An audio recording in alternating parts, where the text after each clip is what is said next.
الحمد لله رب العالمين. قال العلامة حجة الإسلام أبو جعفر الوراق الطحاوي بمصر رحمه الله: هذا ذكر بيان عقيدة أهل السنة والجماعة على مذهب فقهاء الملة أبي حنيفة النعمان بن ثابت الكوفي، وأبي يوسف يعقوب بن إبراهيم الأنصاري، وأبي عبد الله محمد بن الحسن الشيباني رضوان الله عليهم أجمعين، وما يعتقدون في أصول الدين ويدينون به رب العالمين.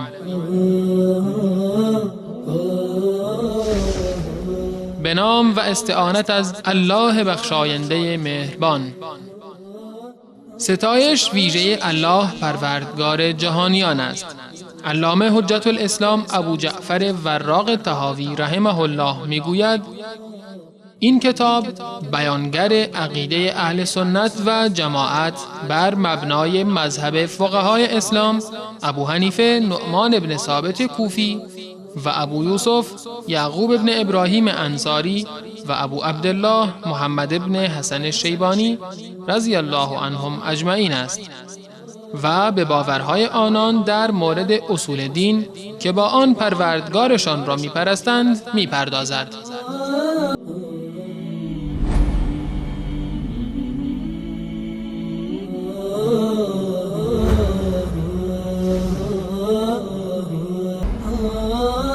ولا تثبت قدم الإسلام إلا على ظهر التسليم والاستسلام، فمن رام علم ما حذر عنه علمه ولم يقنع بالتسليم فهمه حجبه مرامه عن خالص التوحيد وصافي المعرفة وصحيح الإيمان، فيتذبذب بين الكفر والإيمان والتصديق والتكذيب والإقرار والإنكار، موسوسا تائها شاكا لا مؤمنا مصدقا ولا جاحدا مكذبا.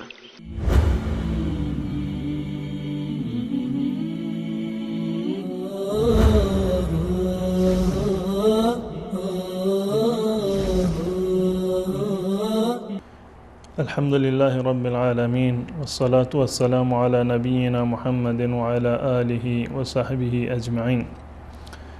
بینندگان عزیز و گرامی، السلام علیکم و رحمت الله و برکاته.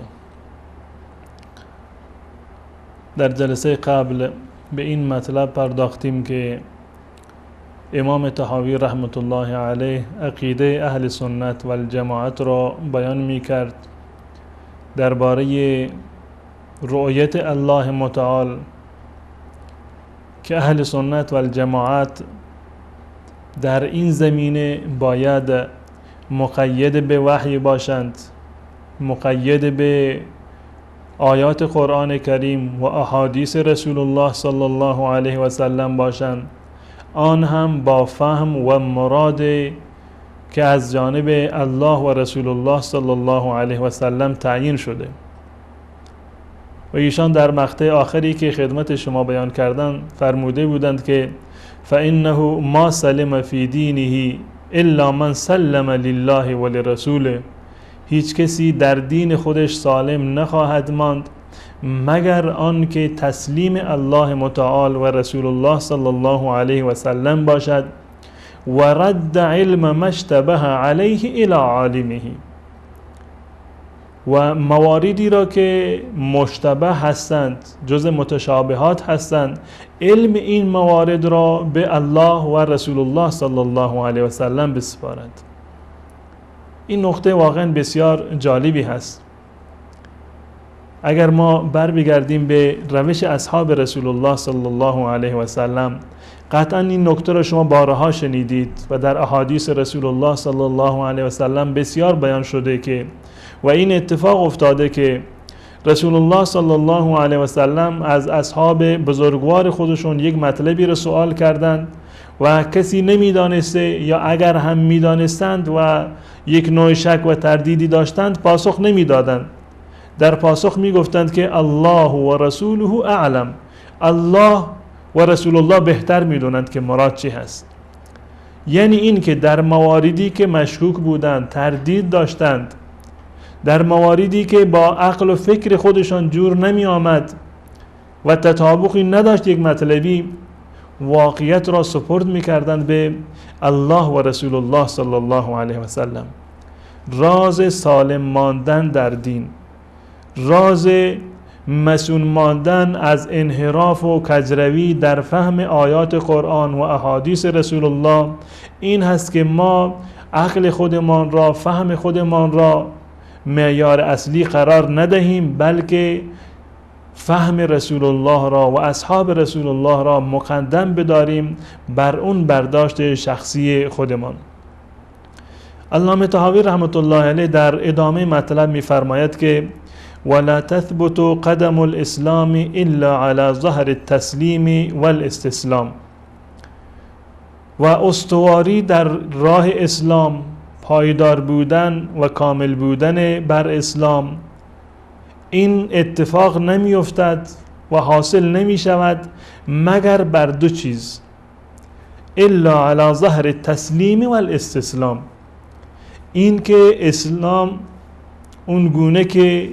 باید و شاید ما به اون و به معنی کلمه اسلام ما عامل باشیم و همون گونه که از کلمه اسلام تسلیم برداشت می شود، استسلام برداشت می شود، یعنی این که ما خودمان را بسپاریم به الله و رسول الله صلی الله علیه و سلم و آنچه را که از جانب وحی به ما رسیده کاملا بپذیریم. این دو نقطه جزء اصول اساسی هستند در ثابت ماندن بر اسلام. یکی تسلیم، یعنی پذیرفتن از الله و رسول الله صلی الله علیه و سلم، و دومی استسلام هست، یعنی گردن نهادن بر آن چیزی که الله و رسول الله صلی الله علیه و سلم برای ما بیان کردند. ما به عنوان یک مسلمان مکلف هستیم که در عقاید خودمون، در باورهای خودمون، در گرایشهای خودمون و در اعمال خودمون، اعمالی که به عنوان تعبد انجام میدهیم و با این اعمالمون الله متعال را پرستش میکنیم، ما مکلف و موظف هستیم که دقیقاً پیرو و متبع الله و رسول الله صلی الله علیه و سلم باشیم. اگر کسی ادعای اسلام داشته باشد، خودش را مسلمان کامل بداند، اما آن چیزی را که در آیات قرآن کریم آمده قبول ندارد یا احادیث صحیح و صریح رسول الله صلی الله علیه و سلم را که با سند صحیح برای ما نقل شده قبول نمی کند و به آن اعتراف نمی کند و گردن نمی نهد، چنین انسانی مسلمان کامل نیست. زیرا که مسلمانی و مسلمان بودن رازش در تسلیم و استسلام هست. الله متعال در سوره نساء برای ما مسلمانان کاملا راه و روشی را و منهجی را مشخص کرده که اگر ما اون راه و روش و منهج را در پیش بگیریم به اسلام کامل و به مسلمانی کامل خواهیم رسید. الله متعال خطاب به رسول الله صلی الله علیه و سلم می‌فرماید فلا و ربک لا یؤمنون، قسم به پروردگار تو، قسم به خدای تو، یعنی سوگند به الله، لا یؤمنون، کسی ایماندار نخواهد شد، مؤمن واقعی نخواهد شد، حتی یحکموک فیما شجر بینهم، تا زمانی که تو را یعنی رسول الله صلی الله علیه و سلم را در مواردی که در آن اختلاف دارند، با همدیگر جدال دارند، منازعه دارند، فقط و فقط رسول الله صلی الله علیه و سلم را حکم قرار بدهند. نه تنها این که رسول الله حکم باشد و قضیه تمام، بلکه بعد از این که رسول الله صلی الله علیه و سلم حکمی را بکند قطعا انسانها باید اون را بپذیرند. ثم لا یجدوا فی انفسهم حرجا مما قضیت و یسلموا تسلیما. به خدا قسم مسلمان نخواهند شد، مؤمن نخواهند شد مگر آن که تو را حکم و داور قرار بدهند و بعد از این که تو داوری کردید کاملا آن را بپذیرند و در قلب خودشون هیچ گونه شکی و تردیدی و هیچ گونه کراهیتی در قلبشون باقی نماند. و یسلموا تسلیما، و کاملا تسلیم بشوند. این مصدر را در اینجا تکرار کرده، و یسلموا تسلیما، تا اینکه به صورت کامل و 100% تسلیم رضای الله متعال و تسلیم قضا و داوری تو باشند. اگر این گونه بودند پس بنابراین مسلمان کامل خواهند بود و مؤمن خواهند بود. در غیر این صورت اگر کسی داوری رسول الله را، حکم رسول الله را، حدیث رسول الله صلی الله علیه وسلم را که برایش ثابت شده و محرز هست که این گفتار رسول الله صلی الله علیه وسلم هست، اگر کسی نپذیرد قطعا مسلمان کاملی نخواهد بود و این فقط ادعای مسلمانی و ادعای ایمان را کرده. و این در واقع دین هست و شریعت هست که برگرفته از آیات قرآن و حدیث رسول الله صلی الله علیه و سلم هست.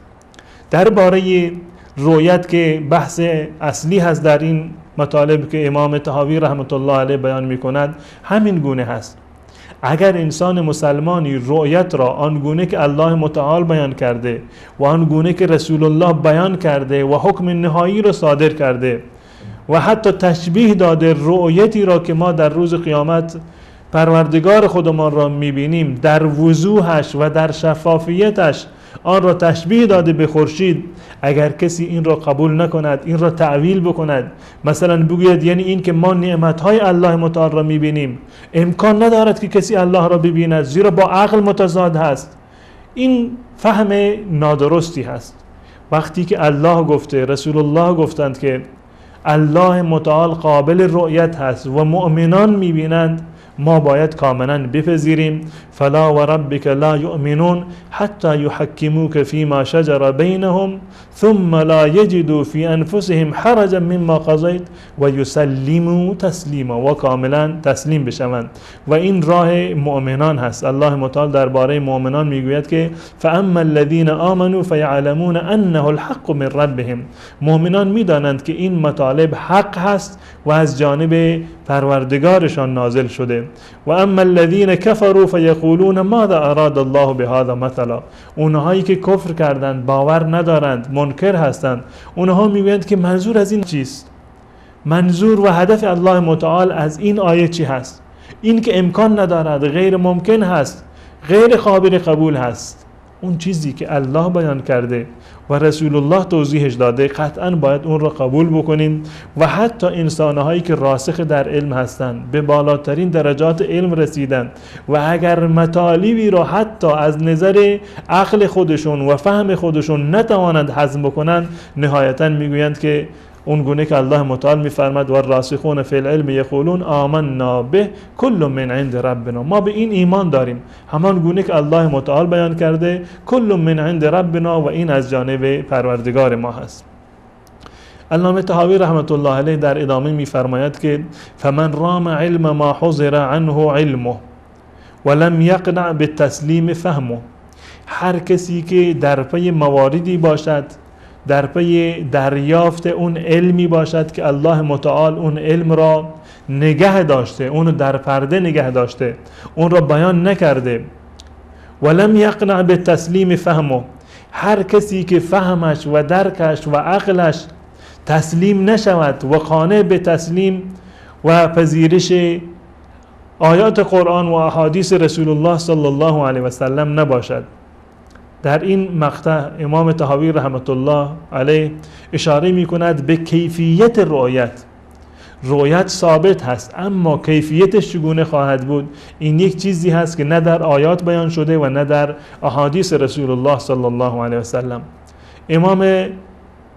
طحاوی رحمت الله علیه می‌فرماید که هر کسی که در پی دریافت اون قسمتی باشد و اون علمی باشد که الله متعال اون را بیان نکرده، اون را در حجاب قرار داده، اون را به عنوان یک راز و سری قرار داده، و هر کسی که این مطلب را قبول نکند و تسلیم نشود به آیات قرآن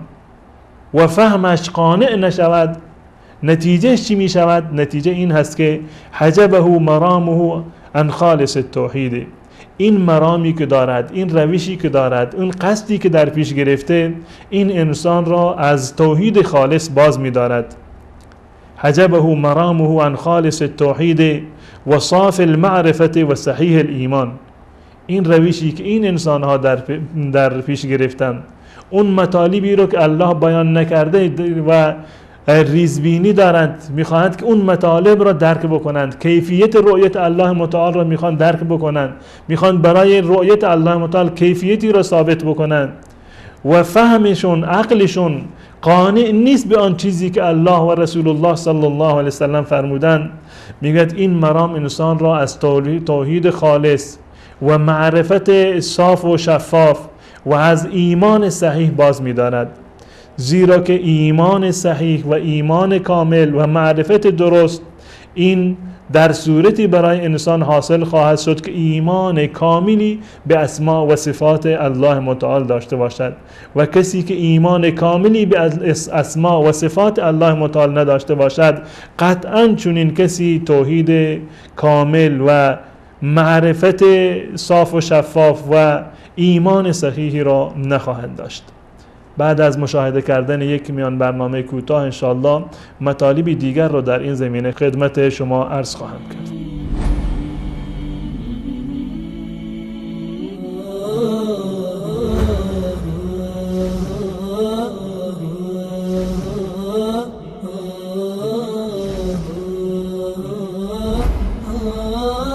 ولا تثبت قدم الإسلام إلا على ظهر التسليم والاستسلام، فمن رام علم ما حذر عنه علمه ولم يقنع بالتسليم فهمه حجبه مرامه عن خالص التوحيد وصافي المعرفة وصحيح الإيمان، فيتذبذب بين الكفر والإيمان والتصديق والتكذيب والإقرار والإنكار، موسوسا تائها شاكا لا مؤمنا مصدقا ولا جاحدا مكذبا.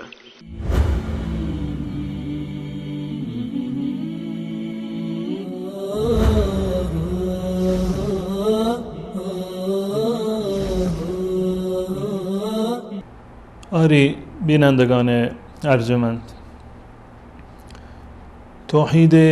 کامل و معرفت و شناخت حقیقی و واقعی الله متعال و ایمان صحیح در گرو تسلیم و استسلام به آیات قرآن و احادیث رسول الله صلی الله علیه و سلم هست. و این روش برخورد اهل سنت و الجماعت و روش برداشت و نگرش به آیات قرآن هست که اهل سنت و الجماعت بر این پایبند هستند، که خود را پایبند آیات قرآن و احادیث رسول الله صلی الله علیه و سلم می‌دانند. هر چرا که الله متعال و رسول الله صلی الله علیه و سلم در احادیث صحیح بیان کرده، اهل سنت و الجماعت بدون از هیچ گونه تحریفی و بدون از هیچ گونه تأویلی و بدون از هیچ گونه تفسیر به رأی آن را قبول دارند. و اگر انسانی این گونه برخورد بکند به آیات، یعنی هر چرا که الله متعال فرموده بپذیرد ولو این که با عقلش ناسازگار باشد، ولو این که فهمش و درکش و عقلش قانع نشود، بپذیرد آنچه را الله متعال میگوید، قانع بشود و تسلیم بشود به آن چیزی که رسول الله صلی الله علیه و سلم فرمودند، در این صورت توحید انسان خالص خواهد شد و کامل خواهد شد، به معرفت حقیقی الله متعال نائل خواهد شد و ایمانش یک ایمان کامل و صحیح خواهد بود. در باب معرفت الله و صفات الله، آنچه چیزی که برای الله متعال جایز هست و آنچه جایز نیست، معیار اصلی و اساسی و حرف و سخن آخری برمیگردد به الله متعال و رسول الله صلی الله علیه و سلم. به این خاطر هست که علامه طحاوی رحمت الله علیه می‌فرمایند که هر کسی که در پی علمی باشد که الله متعال بیان نکرده، یعنی درباره و در پی کشف کیفیت صفات الله متعال باشد و قانع نباشد به آنچه الله متعال و رسول الله صلی الله علیه و سلم فرمودند، نهایتش این می شود که چنین انسانی از توحید خالص و معرفت و شناخت کامل الله متعال و ایمان صحیح محروم می ماند. علامه طحاوی در ادامه می فرماید که فیتذبذب بین الکفر والایمان والتصدیق والتکذیب والاقرار والانکار. این در واقع نتیجه هست. اگر انسانی بخواهد با فهم خودش و درک خودش الله متعال را تصور بکند، چه چیزی برای الله متعال ثابت هست، جایز هست و چه چیزی ثابت نیست، معیارش عقل خودش باشد، قطعاً چنین انسانی به واقعیت و حقیقت و شناخت حقیقی الله متعال نمی رسد و نتیجهش همین می شود که علامه طحاوی رحمت الله علیه می فرماید فیتذبذب بین الکفر والایمان. مذبذب هست، دو دل هست در میان کفر و ایمان. برخی از آیات قرآن را قبول می کند و برخی دیگر را قبول نمی کند.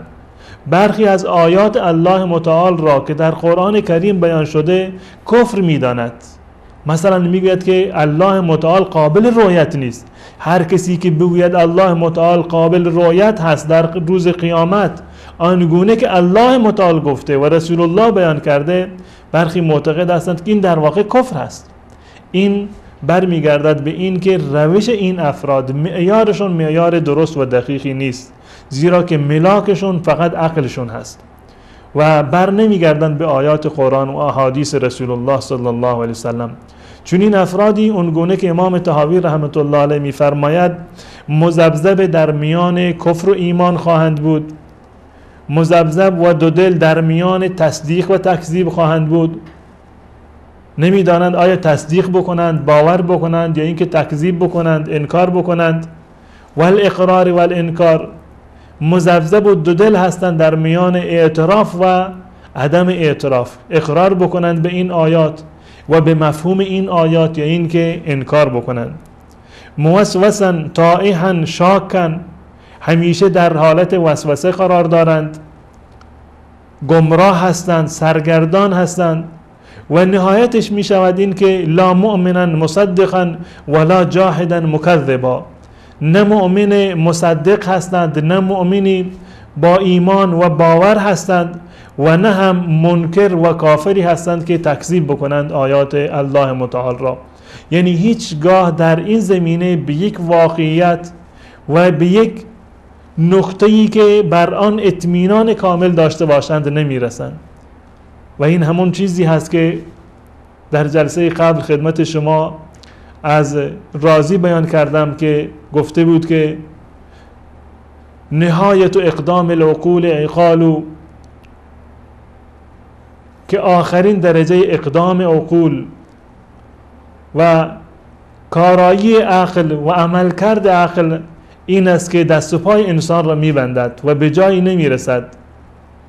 و نهایت سعی العالمین ضلال، و نهایت و فرجام و نتیجه سعی انسانها که مؤید و مستند به قرآن و احادیث رسول الله نباشد قطعا گمراهی هست. پس بنابراین اگر میخواهیم که در باب اسماء و صفات و شناخت الله متعال به یک نتیجه قطعی برسیم، به یک باور قطعی برسیم، به یقین برسیم، راهش این است که بر بگردیم به آیات قرآن و هر چه را که در آیات قرآن برای ما بیان شده بپذیریم، ولو این که عقل ما نتواند آن را هضم بکند، و هر چیزی را که رسول الله در احادیث صحیحش برای ما بیان کرده بپذیریم، زیرا که ایشان مؤید به وحی هستند و مفسر قرآن هستند و باید هر چه را رسول الله صلی الله علیه و سلم می‌فرمایند اون رو در واقع قبول بکنیم. این روش صحیح و درستی هست و معیار دقیقی هست برای فهم آیات اسماء و صفات الله متعال که انسان را به راه راست هدایت می‌کند و به معرفت و شناخت حقیقی و واقعی الله متعال می‌رساند.